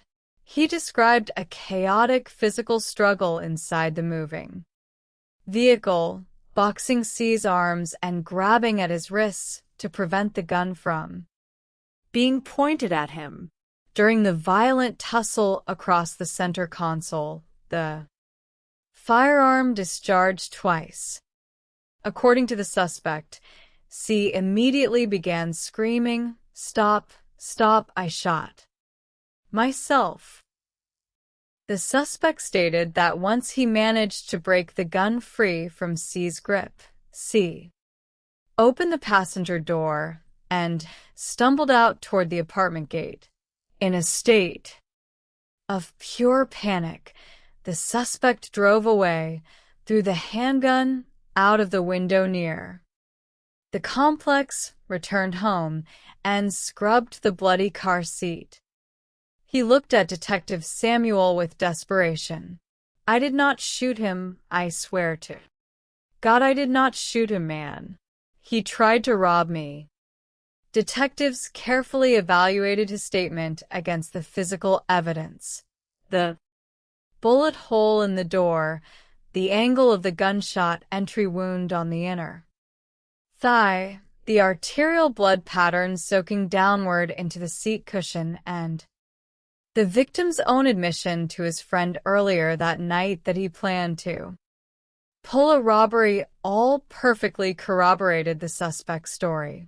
C had indeed attempted an armed robbery inside a moving car and accidentally shot himself in the femoral artery during the struggle.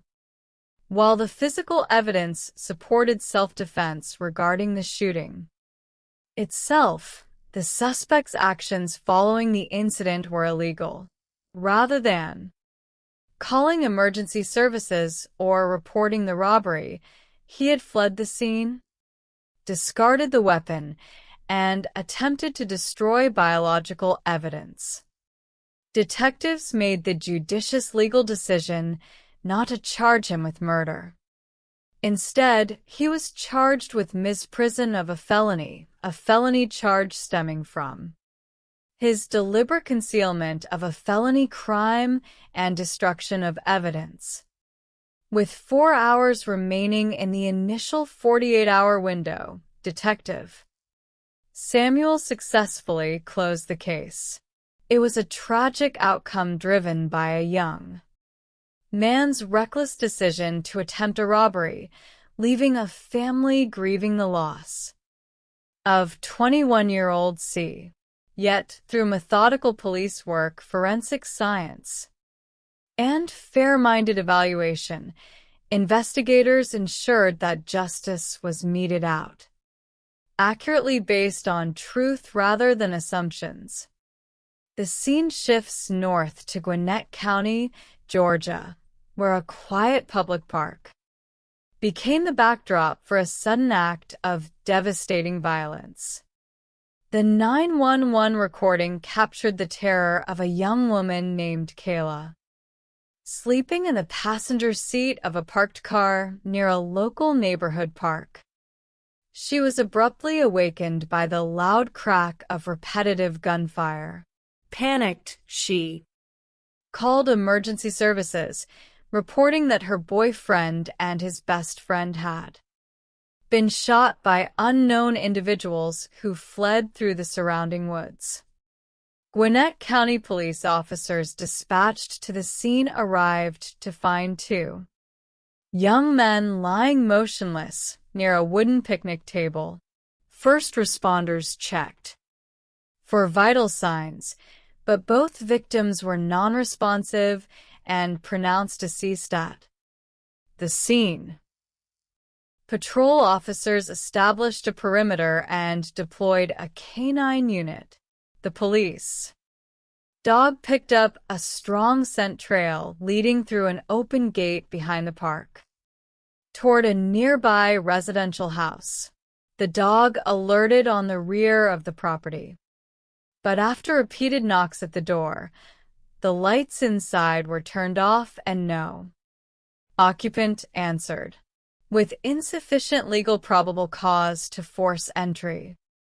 Officers maintained surveillance on the perimeter and called for homicide. detectives Pearson, Orina, and Stevens arrived to take command of the crime scene.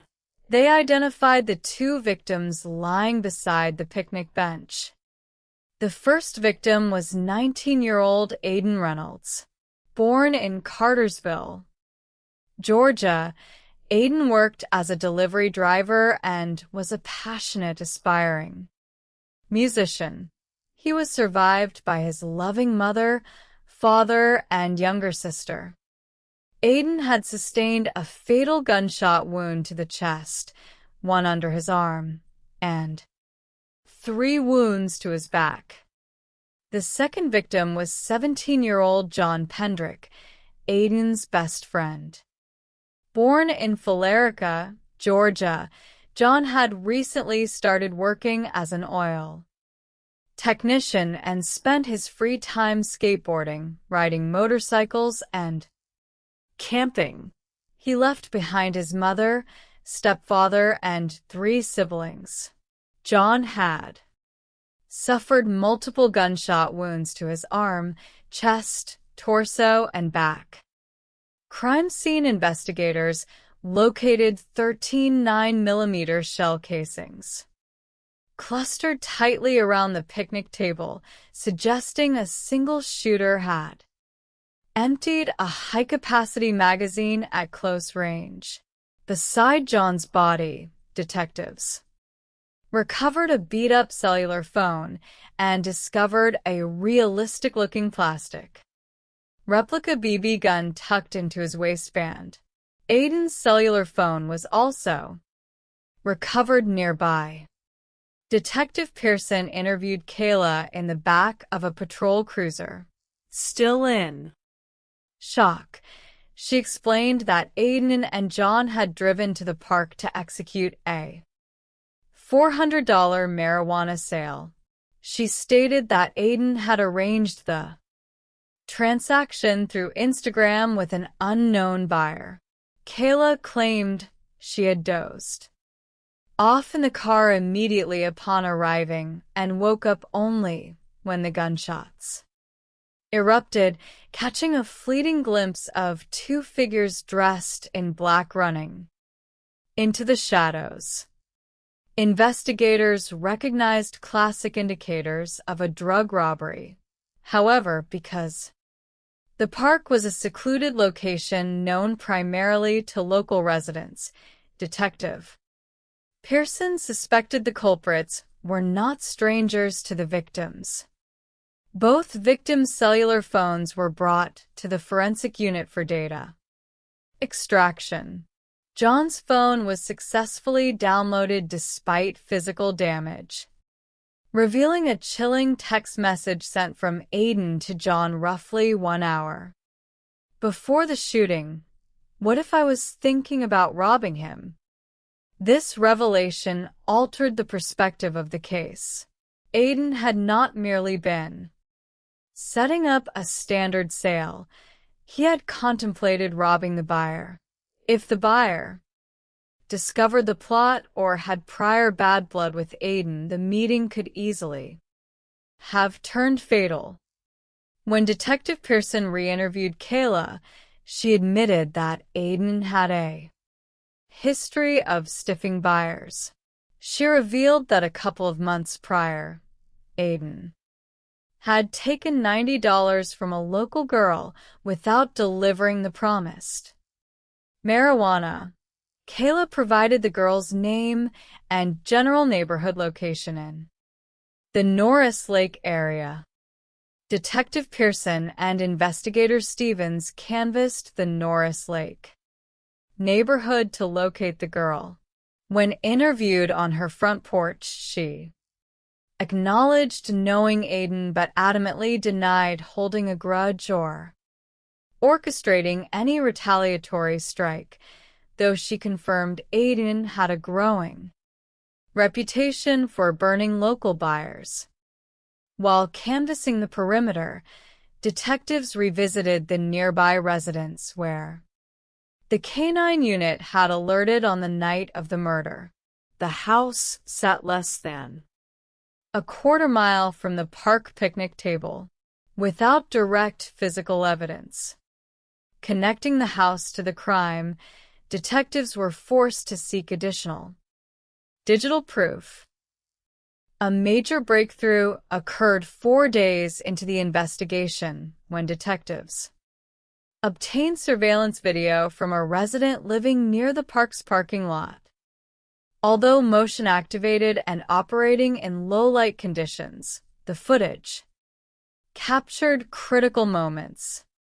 At 12:04 in the morning, Aiden's car pulled into the lot. At 12:13 in the morning, the occupants flashed their headlights, seemingly signaling someone nearby.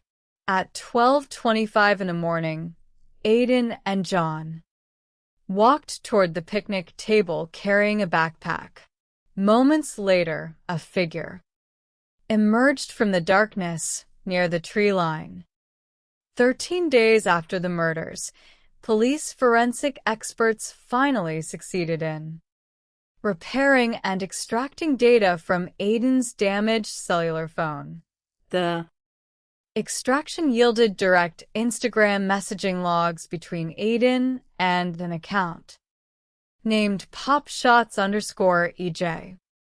The logs detailed the exact negotiations.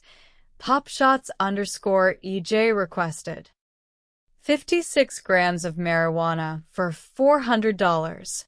At 11:48 in the evening, the suspect instructed Aiden to meet at the park at sunset. At 12:05 in the morning, Aiden messaged, "I'm here." At exactly 12:25 in the morning, matching the precise timestamp on the neighborhood surveillance video, popshots_EJ sent a final message, "Here." The digital match was absolute. The person operating the popshots_EJ account was undeniably one of the individuals present at the picnic table when John and Aiden were executed. Detectives launched an aggressive effort to identify the individual behind the profile. They showed a saved profile photo from Aiden's phone to local youth in The Norris Lake area. The girl previously interviewed recognized the photograph. Instantly, identifying the youth as EJ, a teenager she had met at a community beach. Crucially, she led detectives down a residential street and pointed directly to a yellow house with a wooden fence, the exact same residence the canine dog had tracked to on the night of the murders. Detectives contacted the school resource officer at the local alternative high school program, Give West. The officer quickly identified EJ as 16-year-old Laquan Leroy Dempsey. Detectives executed a knock-and-talk at the yellow house. A resident confirmed that Laquan frequented the home to visit her brother. She volunteered a vital piece of background information. Back in June, Laquan had been robbed of money by a white youth during a marijuana deal. The motive for the park shooting was crystallizing. Laquan was seeking violent retribution against white dealers who had targeted him, viewing Aiden as an ideal target. Accompanied by his grandmother, 16-year-old Laquan Dempsey came to police headquarters for questioning. Detective Pearson presented the Instagram messages without initially revealing the full extent of their digital evidence. Laquan immediately concocted an elaborate defense story. He claimed that 2 days prior to the murder, an older, gang-affiliated acquaintance had forcibly taken his phone and Instagram account. Laquan insisted he was nowhere near the park and that his acquaintance had used his device to lure and shoot the victims while stealing their backpack. However, Detective Pearson had already secured cell tower location records for Laquan's phone number. The detailed call logs completely dismantled Laquan's alibi. The records proved that at 11:30 on the morning after the homicides and repeatedly throughout the night of the crime, Laquan's phone was connected to towers covering the Norris Lake Park area while making direct calls to his own grandmother. The claim that an acquaintance had stolen his phone days prior was a complete fabrication. Faced with undeniable tower triangulation and messaging logs, Laquan Dempsey was placed under arrest and charged with felony murder and aggravated assault. 3 years after the tragic loss of Aiden Reynolds and John Pendrick, their mothers remained closely united in grief and remembrance, wearing memorial shirts bearing their sons' images. They reflected on the vibrant lives of 2 best friends who were inseparable in life and bound forever in memory. Through the meticulous work of Gwinnett County investigators, digital forensics, and community cooperation, the killer was brought to justice, ensuring that the memory of Aiden and John was honored with truth. The final investigation unfolds on the west side of Tulsa, Oklahoma, revealing how false rumors and lawless vigilante violence can lead to terrible tragedy. In late afternoon, a West Tulsa resident called 911 to report a shocking discovery while searching for a missing cat collar in the backyard of an abandoned, fire-damaged property on South 54th West Avenue. The neighbor stumbled upon what appeared to be human skeletal remains embedded in structural debris. Tulsa Police Patrol officers arrived and confirmed the presence of a human jawbone and limb bones lying beneath the collapsed roof of a detached garage.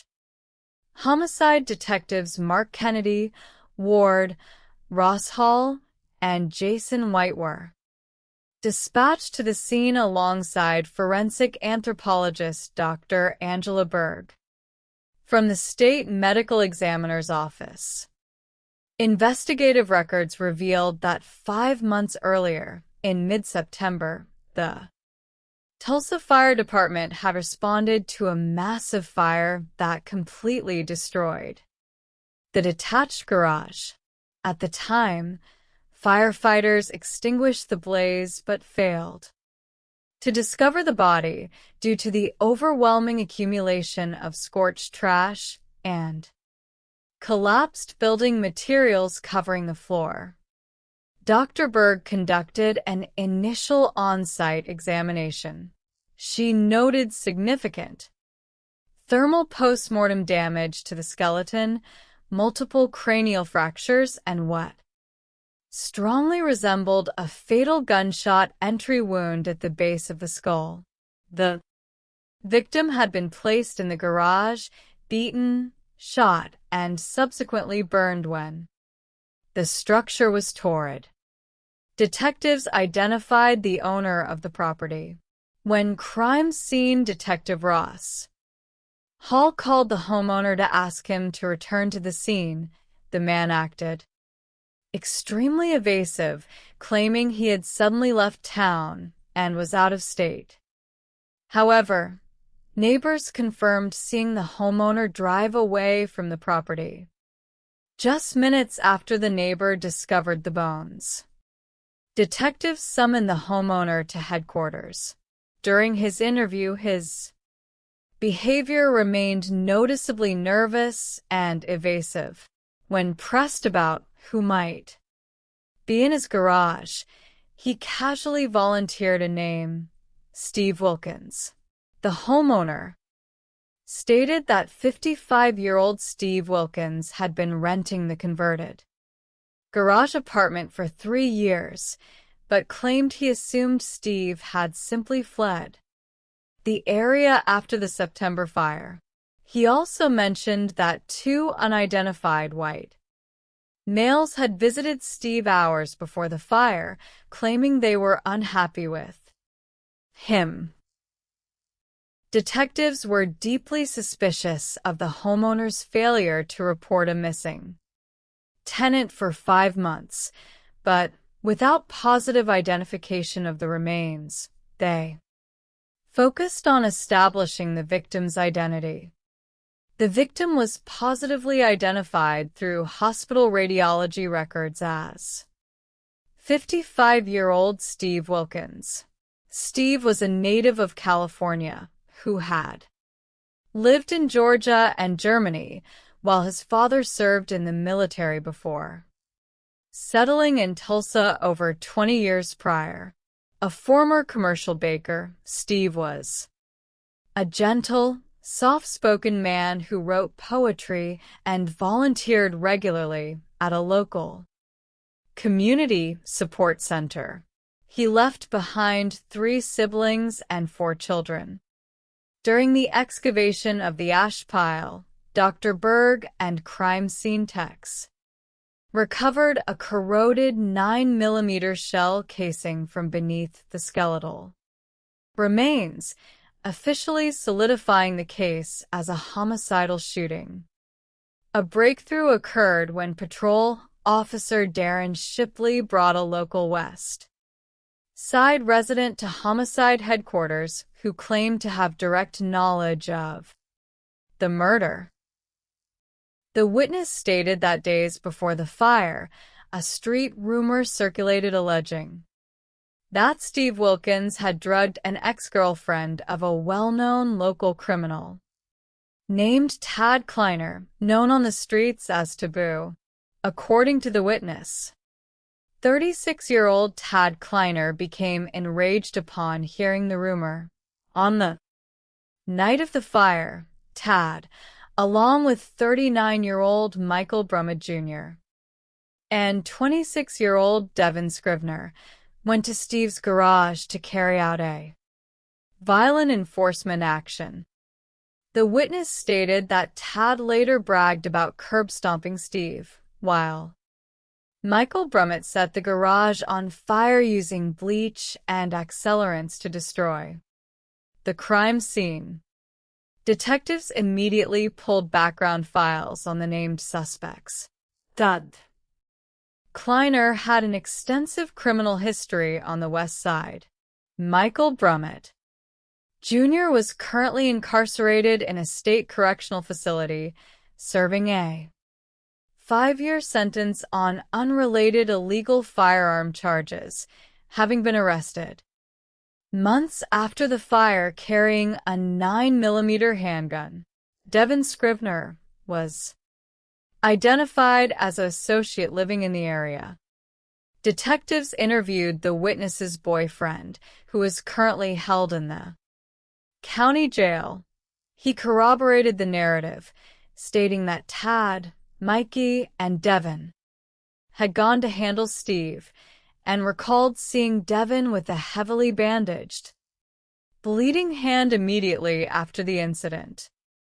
Detectives launched a targeted search for 26-year-old Devin Scrivener, locating him at his girlfriend's residence on the West Side and bringing him in for questioning. In the interview room, Detective Kennedy confronted Devin directly with the evidence. Devin broke down and provided a detailed confession. Devin explained that Tad Kleiner had recruited him and Mikey Brummett to intimidate an old guy who was allegedly drugging local girls. Devin stated that once inside the garage, Tad became extremely aggressive, shouting at Steve. Before launching a violent physical assault, Tad and Mikey beat Steve until he collapsed bloody onto the floor. Devin admitted that during the chaos, when Steve attempted to rise, Devin panicked and stabbed Steve twice with a knife, cutting his own hand severely in the process. As Devin attempted to flee the garage in horror, he turned and saw Mikey Brummett produce a 9mm handgun and fire a fatal shot into the back of Steve's head. Mikey then torched the garage to erase their fingerprints and physical evidence. Devin Scrivener was formally arrested and charged with first-degree murder. 2 days later, the Tulsa Police Warrants Unit located and arrested 36-year-old Tad Kleiner. During interrogation, Tad admitted going to Steve's garage to threaten him regarding street rumors, acknowledging that he warned Steve he would beat him out of town. However, Tad denied pulling the trigger himself, based on his direct role in initiating the violent home invasion and conspiracy that led to Steve's death. Tad Kleiner was booked into the Tulsa County Jail on first-degree murder charges. Concurrently, detectives filed formal first-degree murder charges against Michael Brummett Jr. at the state prison where he was serving time. Forensic ballistics tests were initiated to compare the 9mm casing recovered from the garage ash with the firearm seized from Brummett during his prior arrest.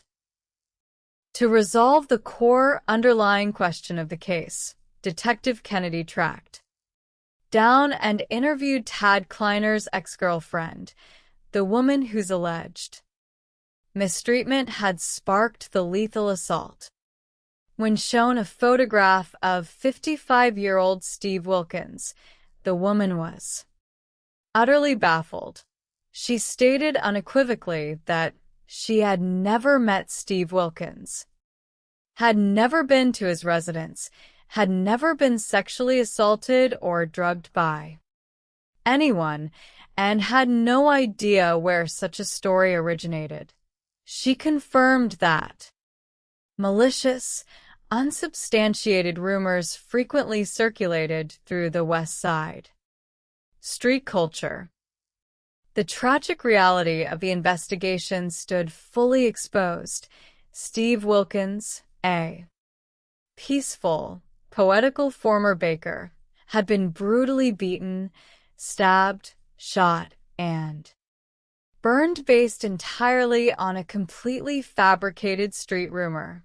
3 men had taken the law into their own hands over false gossip, destroying a human life, and sealing their own fates behind bars. The work of the Tulsa Homicide Division successfully brought light to a forgotten crime buried beneath 5 months of ash and silence, restoring dignity to Steve Wilkins and proving once again that truth and justice will ultimately prevail over darkness. Across North Charleston, Gwinnett County, and West Tulsa, these investigations highlight the profound responsibility borne by law enforcement officers working relentlessly against the clock. Beyond the technical skill of forensic science, digital analysis, and tactical interrogations lies a fundamental commitment to human dignity. By seeking truth with unyielding determination, investigators ensure that victimized voices are heard, that deceptive narratives are dismantled, and that justice remains an unshakable cornerstone of civilized society. Part 1. Shadows over the park. The tranquility of a quiet neighborhood is often a fragile illusion, shattered not by the loud alarms of the world, but by the quiet terror of sudden violence. On a dark night in Gwinnett County, Georgia, that illusion evaporated in a rain of gunfire near a neighborhood park along Norris Lane. Emergency dispatch operators received a frantic phone call from a young woman named Kayla. Her voice was laced with hysterical panic, trembling as she tried to explain the horror that had just unfolded before her eyes. She had been sleeping in the back seat of a parked vehicle when the sudden, sharp crack of gunshots jolted her into consciousness. Outside, in the darkness near a picnic bench erected in memory of a local mother, 2 young men lay bleeding into the cold earth. When the operator asked who was breathing, Kayla could only stammer in despair that she did not think either of them was alive. They were her boyfriend, John Pendrick, and his closest friend, Aiden Reynolds. Patrol units and emergency responders flooded the scene, their red and blue strobe lights cutting through the heavy timber surrounding the park. First, responders located the 2 victims near the wooden picnic table. First officers on scene called out over the radio, signaling that 2 individuals were unresponsive and not breathing. A Signal 48 was broadcast across police channels, summoning homicide detectives to the scene. In the high-stakes world of criminal investigation, every investigator knows the unwritten law of their profession.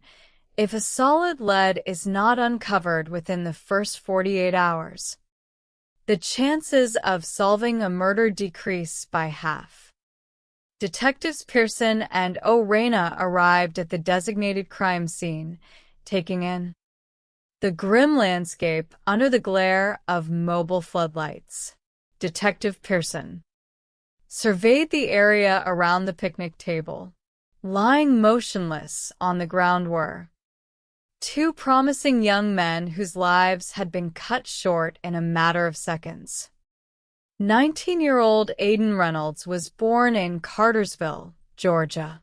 He worked as a dedicated delivery driver and nurtured a passionate dream of becoming a musician.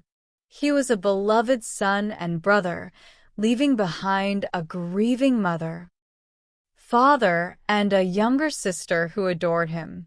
Beside him was 17-year-old John Pendrick, Aiden's inseparable best friend, born 260 miles away in Valerica, Georgia. John had recently secured a job as an oil technician. He was an energetic youth who loved skateboarding, riding motorcycles, and camping in the great outdoors.